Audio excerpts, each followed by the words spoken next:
ฝากกดไลค์กดแชร์และติดตามทุกช่องทางด้วยขอบใจ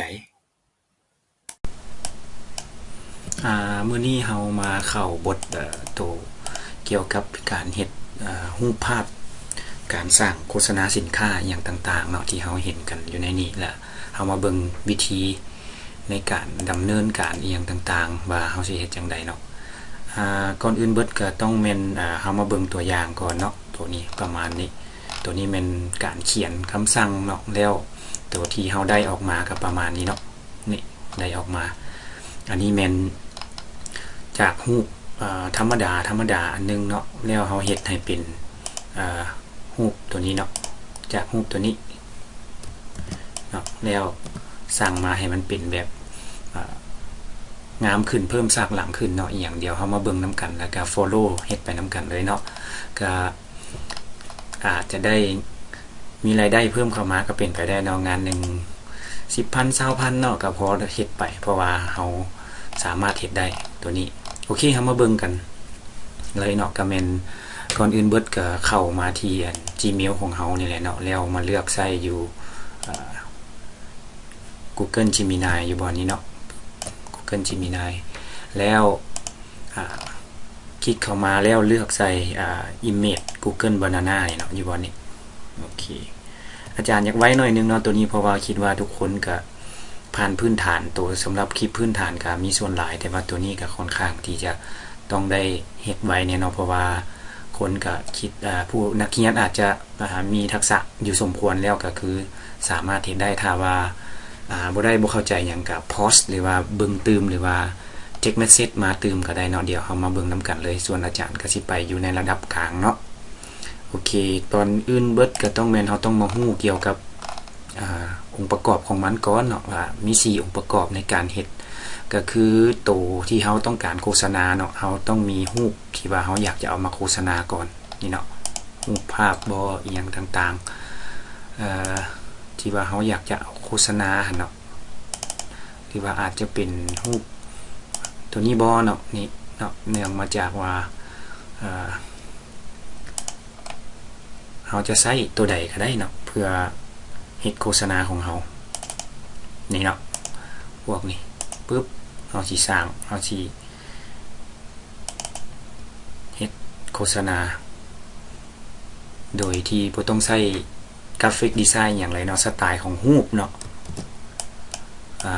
สีแล้วก็การผสมผสานแก้ไของค์ประกอบของรูปเนาะอันนี้แม่นคำสั่งเนาะหรือว่าตัวอย่างของพร้อมของมันเนาะ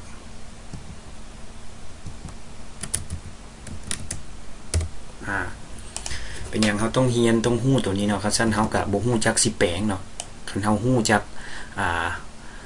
ในการที่มาของมันเนาะเฮาก็จะแปลงได้เนาะเฮาอยากเฮ็ดแบบหรูหราอยากเฮ็ดสไตล์ธรรมดาอยากเฮ็ดสไตล์มินิมอลบ่หรือว่าแสงสีหยังต่างๆเนาะเฮาก็เปลี่ยนได้เฮาก็เขียนภาษาลาวธรรมดานี่แหละเนาะจากนั้นก็สิเอาไปเป็นเปลี่ยนให้เป็นภาษาไทยก็ได้เปลี่ยนให้เป็นภาษาอังกฤษก็ได้ด้วย Google Translate หรือเฮาสิใช้แอปCrossbot เนาะหรือว่าใช้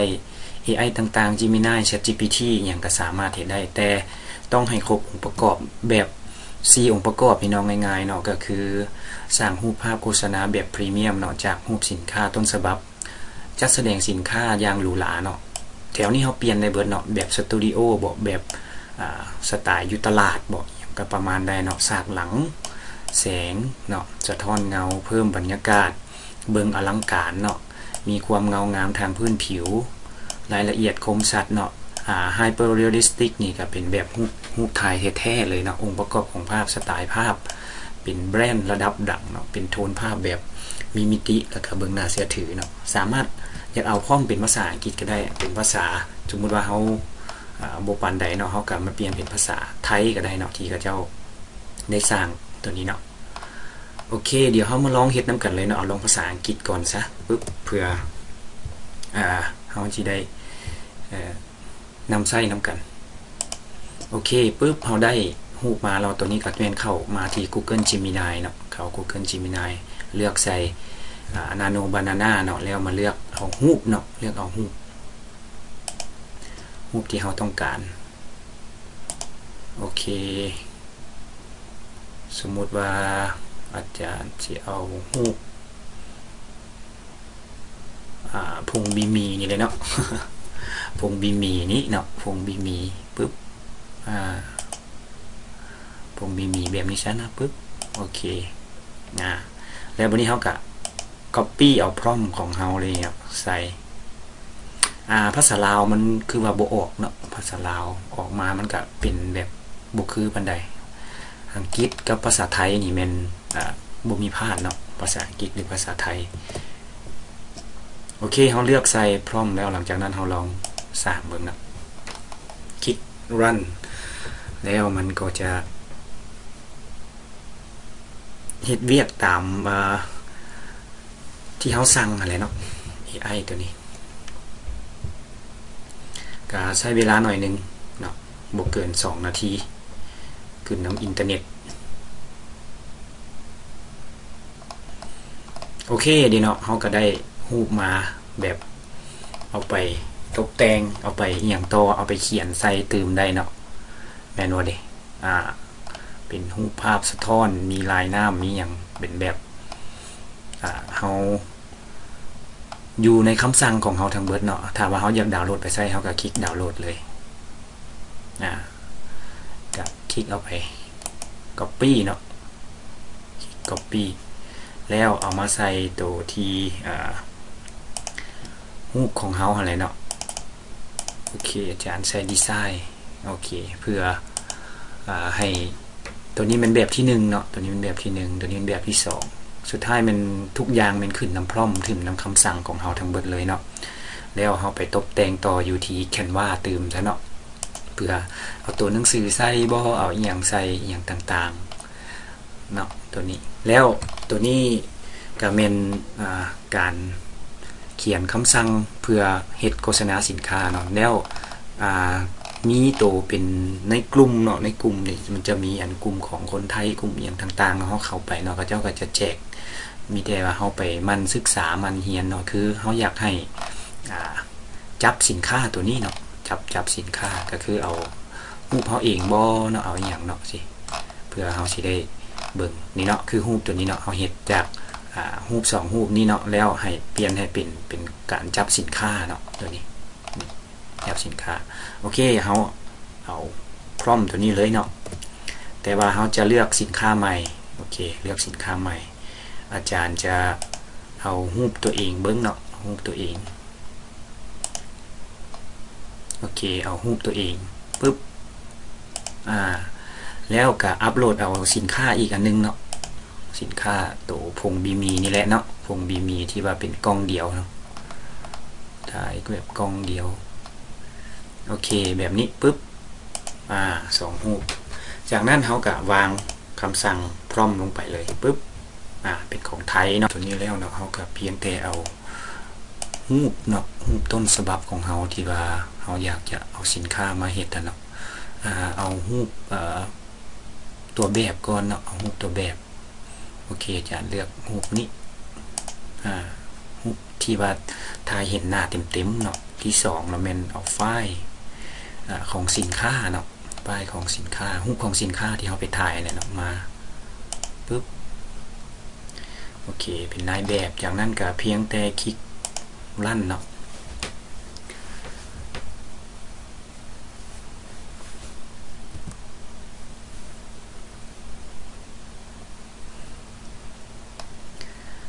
เดี๋ยวเราถ่ายแป๊บหนึ่งตามความไวของอินเทอร์เน็ตแล้วก็การนำไส้ของเขาเนาะถ้าว่าไส้หลายมันก็เริ่มซ่าลงเนาะ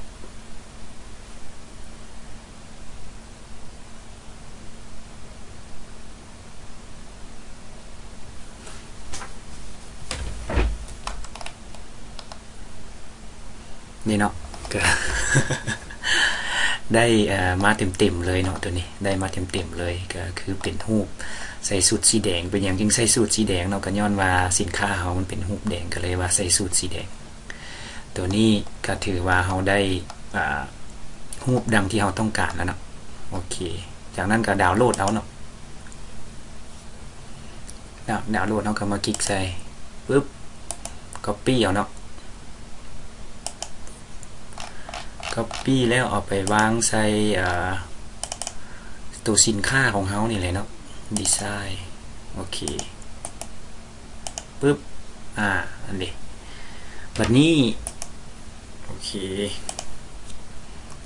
เปลี่ยนชื่อหน่อยนึงเนาะเป็น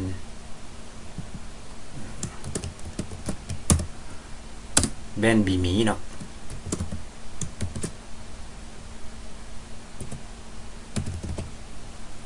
โอเคแบรนด์บีมีปึ๊บเขาได้รูปเรียบร้อยละก็ถือว่าทั้งได้ทั้งออกแบบเฮ็ดโฆษณาแล้วก็ได้ทั้งตัวแบบในการจับสินค้าเพื่อนำเสนอเดี๋ยวเฮามาเบิ่งตืมเลยเนาะว่าคันเฮาอยากเฮ็ดเป็นวิดีโอน่าสิเฮ็ดจังไดเนาะนี่สิเฮ็ดเป็นวิดีโอตืมในการโฆษณาก็คือให้ตัวแบบของเฮานี่เนาะหรือว่าโมเดลของเฮาเว้าเกี่ยวกับผงบีมีนี่เนาะตัวนี้ก็สามารถนำใช้ได้ฟรีเช่นเดียวกันเนาะแล้วเฮามาเบิ่งนำกันเลยเนาะในนี้แม่นเฮาก็ต้องเข้าไปที่แอปของ Heygen เนาะ Heygen เนาะตัวนี้ Heygen เอามาเปลี่ยนตัวนี้เป็นแพลนฟรีเนาะแพลนฟรีก็ถือว่าใช้ได้3คลิปเนาะถ้าว่าเฮาต้องการหลายก็สามารถซื้อได้เนาะมีแต่สำหรับอัปเกรดอันนี้ก็มีราคาโอเคเนาะก็ประมาณ$10เนาะประมาณ$20เนาะหรือว่าประมาณ$25เนาะอันนี้เป็นแบบเบิ่งหลายเดือนเนาะหลายเดือนก็ให้เฮาลองใช้เบิ่งก่อนก็ได้เนาะ3อันนี้อาจารย์ได้เฮ็ดเรียบร้อยแล้วเนาะแต่วันนี้เฮามาเฮ็ดตืมว่าเฮาเฮ็ดจังได๋ตืมอีกเกี่ยวกับเรื่องของการเฮ็ดวิดีโอเนาะก็เฮาก็มาสร้างวิดีโอเลยเนาะ create วิดีโอปึ๊บตัวนี้เป็นเฮาสิสร้างด้วยใช้คำสั่งเนาะแต่ถ้าว่าเฮาต้องการจะเอารูปเนาะมาเป็นวิดีโอเนาะวันนี้เนาะเอารูปมาเป็นวิดีโอก็คลิกเข้ามาที่ปุ่ม Home ก่อนเนาะคลิกเข้ามาที่ปุ่ม Home โอเคจากนั้นก็ Photo to Video หลังจากที่ได้Photo to Video แล้วเนาะเฮาก็เพียงแต่อัปโหลดรูปมาใส่อยู่บนนี้อัปโหลดรูปมาใส่รูปที่เฮาเฮ็ดวังกี้นี้เนาะดีไซน์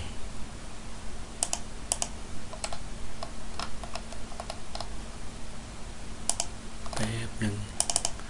โอเคดีไซน์ตัวนี้เนาะปึ๊บจากนั้นเราได้รูปที่เราต้องการเด็กวันนี้เราต้องการเว้าเนาะต้องการเว้าผงบีมีของเรานี่เนาะก็ให้ตัวแบบ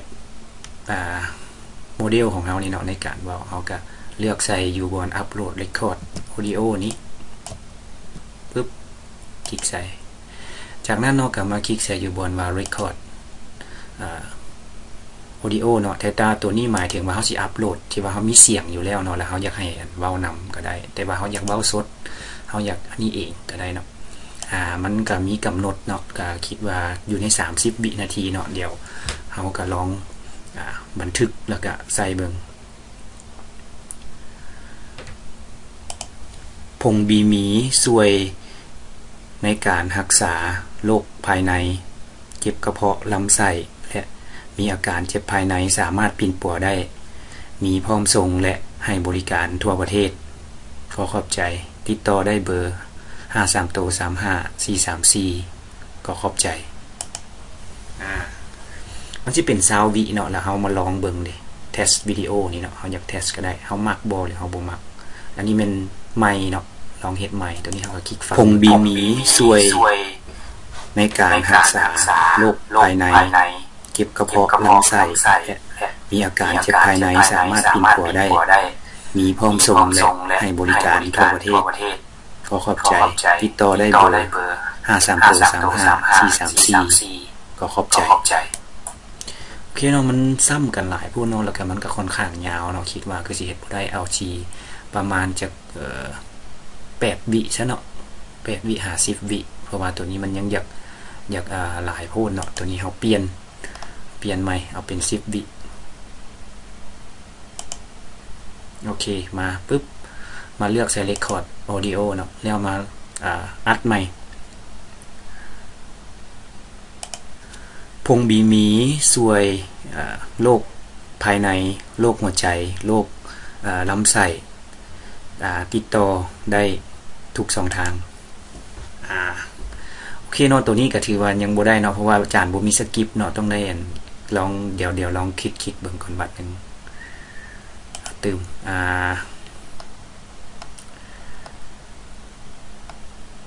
โอเค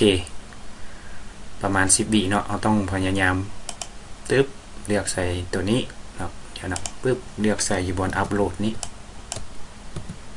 คลิกปึ๊บแล้วมาเลือกใส่ Record Audio จากนั้นพงบีมีจากแขวงหลวงน้ำทารักษาโรคภายในลำไส้หัวใจและผู้ที่มีอาการเจ็บภายในรักษาได้โอ้11 วิ 11 วิเนาะเอาลองฟังเบิ่งพงบีมีจากแขวงหลวงน้ำทารักษาโรคภายในลำไส้หัวใจและผู้ที่มีอาการเจ็บภายในรักษาได้โอเคเนาะสมมุติว่ามันได้แล้วเนาะเฮาก็ลองเปลี่ยนลองเอาเบิ่งเฮาก็มีแต่แอดออดิโอเข้าไปเลย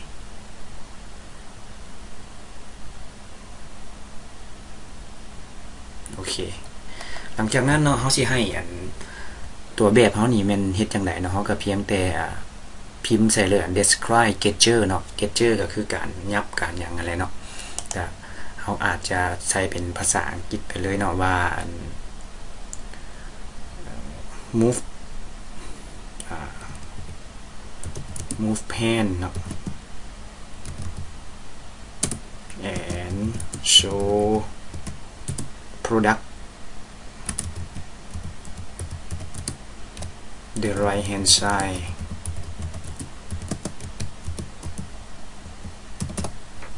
โอเคผิดกูเป็นยังเนาะ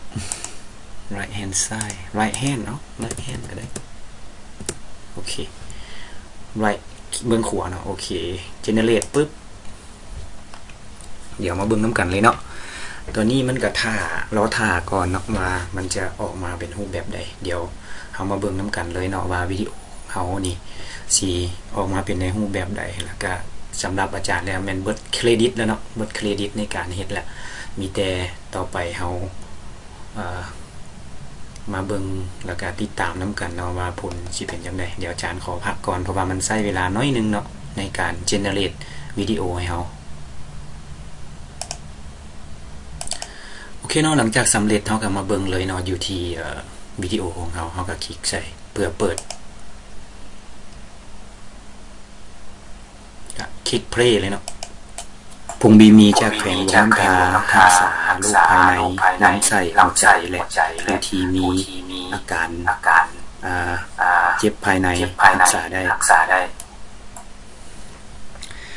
โอเคเรียบร้อยแล้วเนาะมีแต่ว่าคันว่าอยากได้วิดีโอนี่ก็ดาวน์โหลดเลยเนาะดาวน์โหลดมาเก็บไว้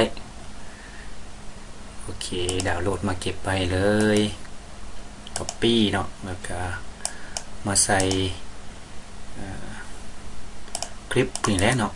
โอเคนี่เพราะว่าเฮาเฮ็ดเฮาอยากเก็บเมียนบ่อยากเอาไปตัดต่ออยากเอาไปหยังตื่มก็แล้วแต่เนาะสำหรับคลิปนี้เนาะก็ถือว่าได้เรียน2อัน3อันผู้ใดเนาะเกี่ยวกับการสร้างรูปภาพเนาะการสร้างรูปภาพการรู้จักองค์ประกอบของต่างๆเนาะการจะเปลี่ยนจากภาษาลาวเป็นภาษาอังกฤษบ่อีหยังต่างๆเฮ็ดให้เฮาสามารถปรับให้ได้ตามที่เฮาต้องการเนาะโดยองค์ประกอบเหล่านี้ถ้าว่าผู้ใดต้องการเอกสารหรือว่าต้องการไฟล์ตัวนี้เนาะอาจารย์จะส่งให้มีแต่กดไลค์หรือว่ากดพิมพ์ว่าสนใจอยู่คอมเมนต์เนาะแล้วอาจารย์จะส่งให้ทางMessenger หรือว่าส่งให้ทางอีเมลก็ได้เนาะสำหรับรูปแบบตัวนี้โอเคบัดนี้ก็แม่นสำคัญกับหลังจากที่เฮาสำเร็จอย่างแล้วเนาะเฮาก็ควรจะล็อกเอาท์ออกเนาะนี่เนาะล็อกเอาท์โอเคปึ๊บเป็นแพลนฟรีโอเคปึ๊บสุดท้ายเนาะAI เพียงแต่อันเดียวนี้ก็สามารถถือว่าเฮ็ดเวียกได้แล้วเนาะถ้าเสริมเข้าไปก็เป็นตัววิดีโอเฮ็ดให้เฮาสะดวกสบายขึ้นเนาะว่าเฮาจะ เฮ็ดอยู่แพลตฟอร์มใดอยู่เฮ็ดจังไดมีแต่ว่าเฮามันเบิ่งมันศึกษาแล้วก็เฮ็ดให้เฮาสามารถที่จะเรียนรู้ไปนํกันเนาะถ้าว่าคลิปนี้มีประโยชน์ก็ฝากกดไลค์กดแชร์เนาะแล้วก็เซฟหรือว่าคอมเมนต์ให้แน่เนาะว่าเป็นจังไดมีหยังให้ปรับปรุงบ่มีหยังให้ช่วยเติมอันนี้ก็ขอ